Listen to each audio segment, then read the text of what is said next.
በስመ አብ ወወልድ ወመንፈስ ቅዱስ አሐዱ አምላክ አሜን።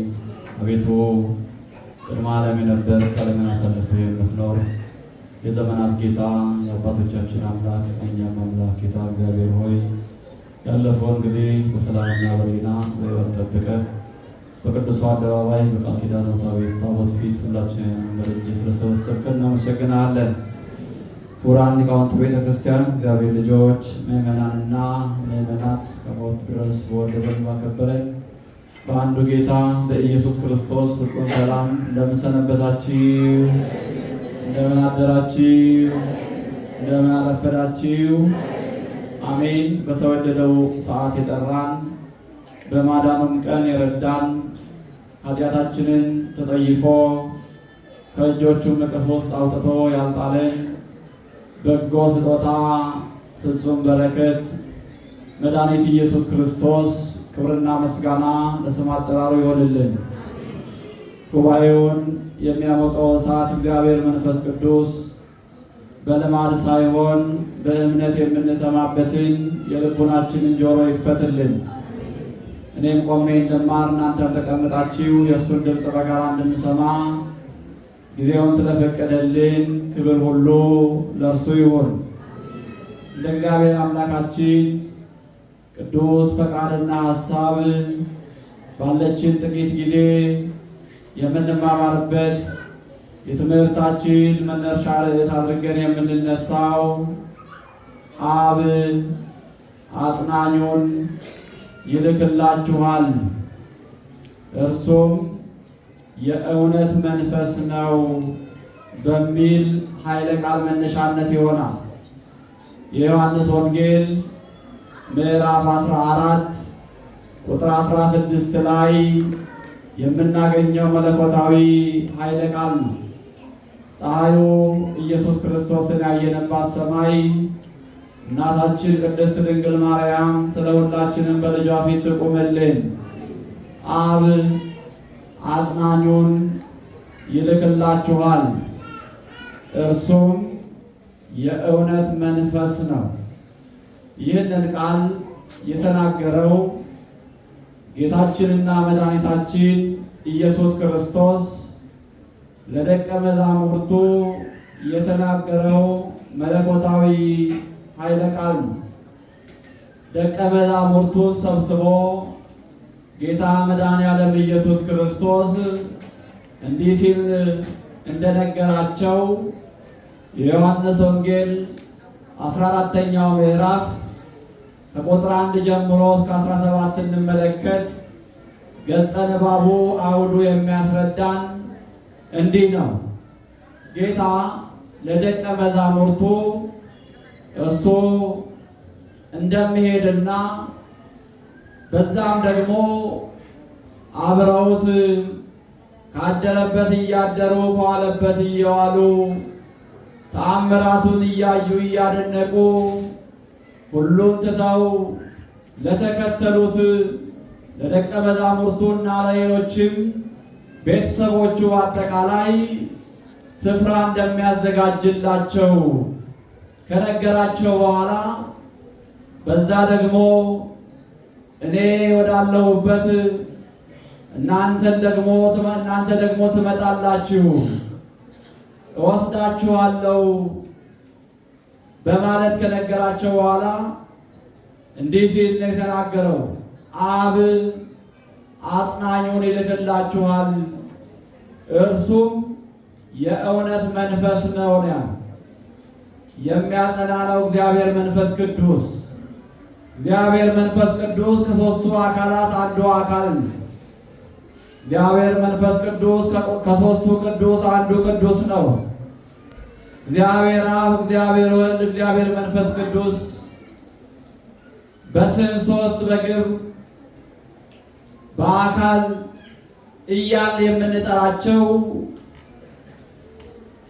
ሁላችንም ያስገኙ በስልጣን አንድ የሆኑ ከሦስቱ ቅዱስ አንዱ ቅዱስ የሆነው እግዚአብሔር መንፈስ ቅዱስ እንደሚልክላቸውና እሱም የሚልከው አብ እንደሆነ የሚላከውም የሚመጣውም ቅዱሱ እግዚአብሔር መንፈስ ቅዱስ የሚያጸና፣ የሚያንጽ፣ የሚያነጻ፣ የሚያበረታታ፣ የሚያተጋ እንደሆነ ጌታችን መድኃኒታችን ኢየሱስ ክርስቶስ አስቀድሞ ነግሯቸው ነበርና በዛሬው ዕለት ጌታችን መድኃኒታችን ኢየሱስ ክርስቶስ ካረገ እንደተናገረን ከሄደው በኋላ በ50ኛው ቀን ተሰብስበው በዓል ሲያከብሩ ሁሉም ባሉበት ከተለያዩ ዓለማት ከተለያዩ ሀገራት ብዙ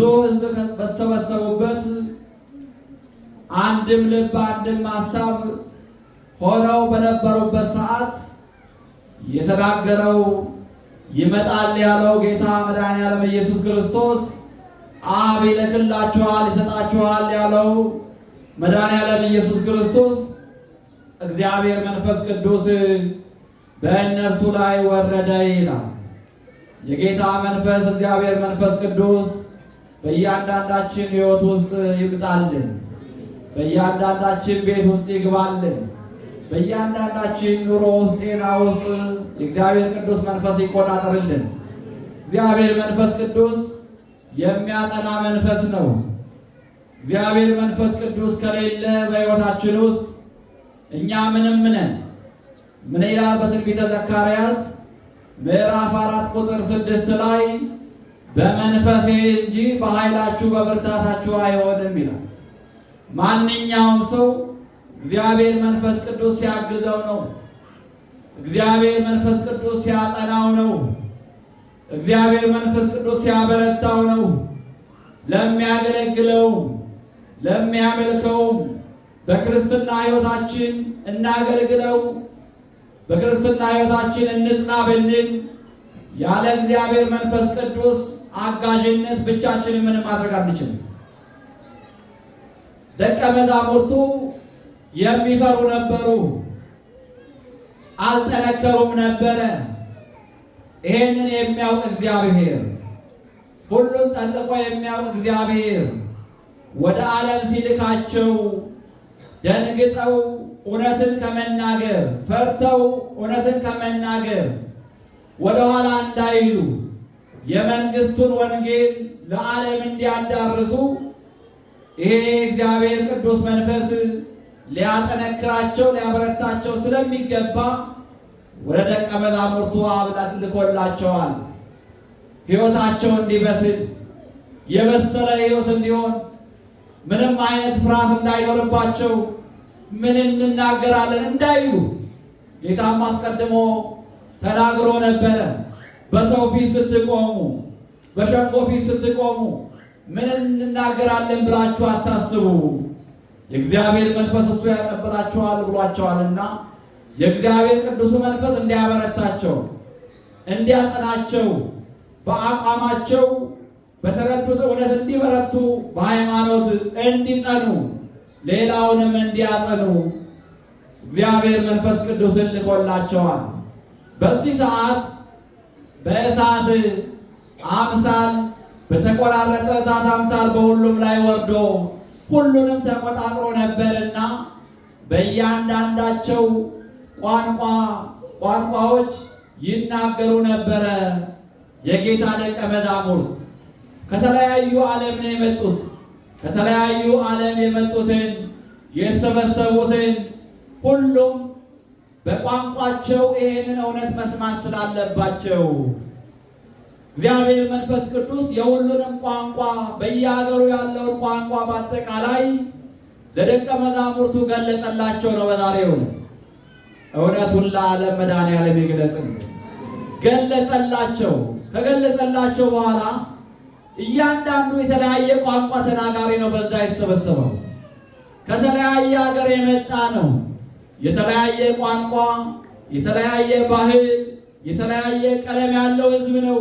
በዛ በተሰበሰቡበት መካከል እነሱ ያን የእውነት የመንግስቱን ወንጌል በተለያየ ቋንቋ ይናገሩ ይመሰክሩላቸው ነበረ።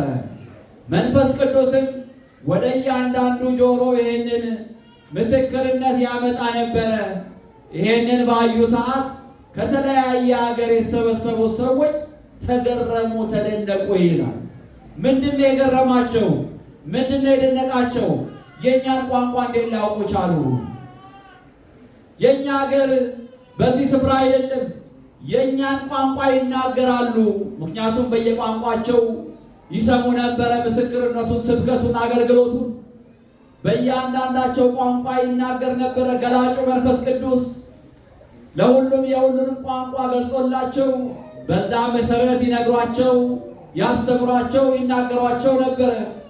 በዚህ ሰዓት ተገርመዋል፣ ተደንቀዋል። ይህ እንዴት ሊሆን ይችላል እንጃ ይባባሉ ነበረ። ያንን ያወቁ ያመኑም አሉ፣ ያላመኑም ነበሩ። ተቃዋሚዎች ነበሩ። ያ ተቃዋሚዎቹን ደግሞ የተቆጣጠራቸው የእውነት መንፈስ ሳይሆን የሐሰቱ መንፈስ ነው። ቅዱሱ መንፈስ ሳይሆን እርኩሱ መንፈስ ነው። የሐሰት አባት የተባለው ጠላት ዲያብሎስ ነው። ተቆጣጥሯቸው ነበርና ሌሎችን እነዚህ እኮ ሰክረው ነው እያሉ ያደናግሩ ጀመረ። ሰክረው ነው እንጂ የሚናገሩት ቃል እኮ ትክክል አይደለም እያሉ ያደናገሩ ጀመር። ነገር ግን በዛ የሰበሰቡ በአጠቃላይ አላመኗቸውም። የሐዋርያት አለቃ በጌታ የተሾመው ሊቀ ሐዋርያት ቅዱስ ጴጥሮስ ደግሞ ብድግ ብሎ የነዛን ተቃውሞ በቁጣ ሳይሆን በፍቅር ሊመልስ ብድግ ብሎ ቆመ። እሱን ተከትለው 11ዱም አብረውት ቆሙ ይላል። በዚህ ሰዓት ቅዱስ ጴጥሮስ ንግግር ጀመረ። እናንተ እኮ እንደመሰላችሁ እነዚህ ባሉት በዚህ በዙሪያ ያሉት በአጠቃላይ በእያንዳንዱ ቋንቋ በእያንዳንዱ ሀገር ቋንቋ ይናገሩ የነበሩ ሰክረው አይደለም። ይኸው ከጠዋቱ አሁን 3 ሰዓት ነው። በዚህ ሰዓት ይሰከራል፣ ይጠጣሉ ተብሎ የሚታሰብበት ሰዓት ጊዜ አይደለም። ነገር ግን የገለጠላቸው የሰማዩ አባታችን እግዚአብሔር መንፈስ ቅዱስ ነው። ያ የገለጠላቸው መንፈስ የእውነት መንፈስ ነው። በዚህ መሰረት ነው አሁን የነገሩት። ይሄንን እያለ ቅዱስ ጴጥሮስ ይናገራቸው ያስረዳቸው ነበረ ለሁሉም። በዚህ ሰዓት የቅዱስ ጴጥሮስን ቃል በዛ የተሰበሰቡት በአጠቃላይ ሰምተው አመኑ። 3000 ነፍሳትን በዛን ሰዓት በዚህ እውነት በዚህ ስብከት አምነው ወደ እውነቱ ተጨመሩ ይላል። እግዚአብሔር አምላክ ስሙ የተመሰገነ ይሁንልን። እግዚአብሔር ሲያግዝ ነው ማንኛውም ነገር የሚከናወነው። በእግዚአብሔር አጋዥነት እግዚአብሔር አጋዥ አድርጎ መንፈስ ቅዱስን እርዳኝ ብሎ የተነሳ ማንም ሰው ቢሆን ትክክለኛ ነገር ይዞ ከተነሳ ወደኋላ የሚልበት ነገር አይኖርም። ጀምሮ አይቀርም፣ አስቦ አይቋረጥም። እግዚአብሔር ከሱ ጋር ከሆነ እስራኤላውያን ከምርኮ መልስ በተመለሱ ሰዓት ከተማዋን ሊገነቡ ቤተ መቅደሱን ሊሰሩ እግዚአብሔር አዘዛቸው።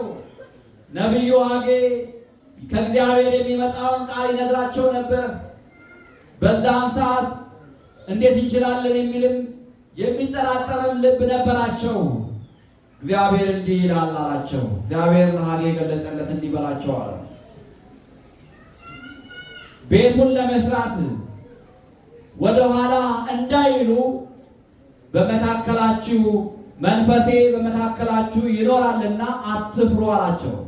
መንፈሴ በመካከላችሁ ይኖራልና አትፍሩ፣ ይከናወንላችኋል አላቸው።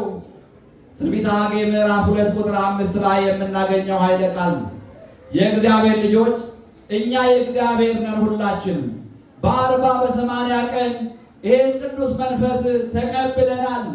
በቅዱሱ መንፈስ ታንጸናል። ስለዚህ ቅዱሱ መንፈስ በውስጣችን አለ ማለት ነው። አብሮን ይሰራል ማለት ነው። ኃጢአት የምንሰራ ከሆነ ደግሞ ያዝንብናል። በደል የምናደርግ ከሆነ ያዝንብናል። ሐዋርያው ምን አለ? ቅዱሱን የእግዚአብሔር መንፈስ እንዳታሳዝኑ ብሏል። ስናመነዝር፣ ስንሰርቅ፣ ሰው ስናማ፣ ክፉ ነገር ስናደርግ፣ ነገር ስንሰራ፣ ክፉ ነገር ስናመላለስ በውስጣችን ቅዱሱ የእግዚአብሔር መንፈስ ያዝንብናል። እንዳናሳዝነው መልካም ነገርን ብቻ እንድንሰራ እግዚአብሔር በቸርነቱ ያግዘን። ቅዱሱ የእግዚአብሔር መንፈስ ይርዳን፣ ያጽናን። ድንግል ማርያም መልአኩ ቅዱስ ገብርኤል መጥቶ ሲነግራት ይሄ እንዴት ይሆንልኛል አለች። አሁን አንተ የምትለው እንዴት ሊሆን ይችላል? ወንድ አላውቅም አለች። መንፈስ ቅዱስ ይጸልልሻል፣ የልዑል ኃይልም ይጋርድሻል። የሚወለደው ከሦስቱ ቅዱስ አንዱ ቅዱስ ነው። ቅዱሱ የእግዚአብሔር መንፈስ እንደሚያጸናት የጌታ መልአክ ነገራት። ከዚህም በኋላ ይሁነኒ ይሁንልኝ አለች። ይህንም ባለች ጊዜ መንፈስ ቅዱስ ሞላባት። ወደ አክስቷ ቤት ሄደች። እነሆኝ የእግዚአብሔር ባሪያ አለች። ከእንግዲህ በኋላ ትውልድ ሁሉ ብፅዕት ይሉኛል እያለች በመንፈስ ተሞልታለችና መናገር ጀመረች። እሷ ብቻ አይደለም፣ አክስቷ ኤልሳቤጥም መንፈስ ቅዱስን ተሞልታ የሉቃስ ወንጌል ምዕራፍ 1 ሙሉ ታሪኩን እንደምንመለከተው መልካም ነገር ትናገር ነበረ። የእግዚአብሔር መንፈስ ያለበት ሰው መልካም ነገርን ብቻ ነው የሚናገረው። የእግዚአብሔር መንፈስ ያራቀው ሰው በጎ ነገርን ብቻ ነው የሚናገረው። በጎ ነገርን ብቻ በውስጡ ያመላልሳል። ለዚህ ነው ዳዊት ቅዱሱን የእግዚአብሔር መንፈስ ከውስጤ አትውሰድብኛል። ለምን? መልካም ነገር የሚያሰራ ስለሆነ፣ በጎ ነገር የሚያሰራ ስለሆነ።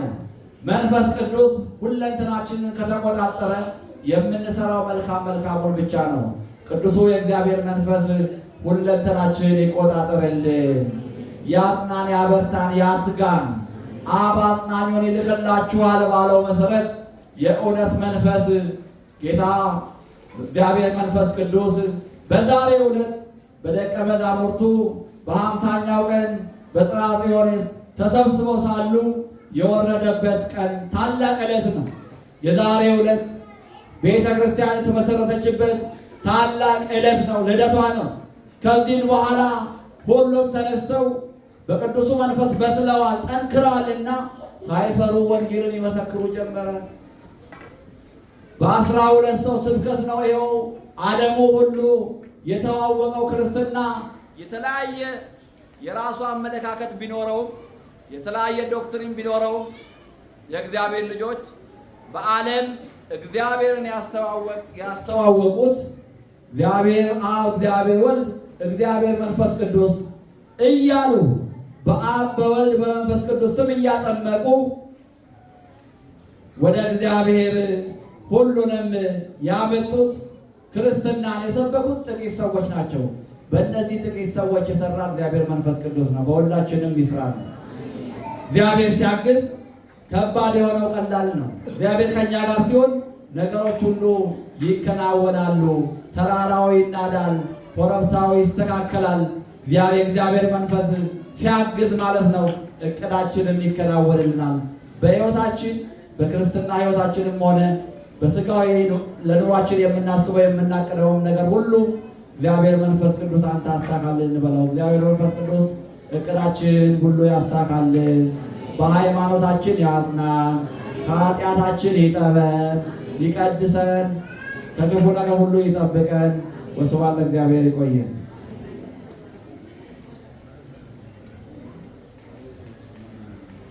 ለክቡር አባታችን ክቡር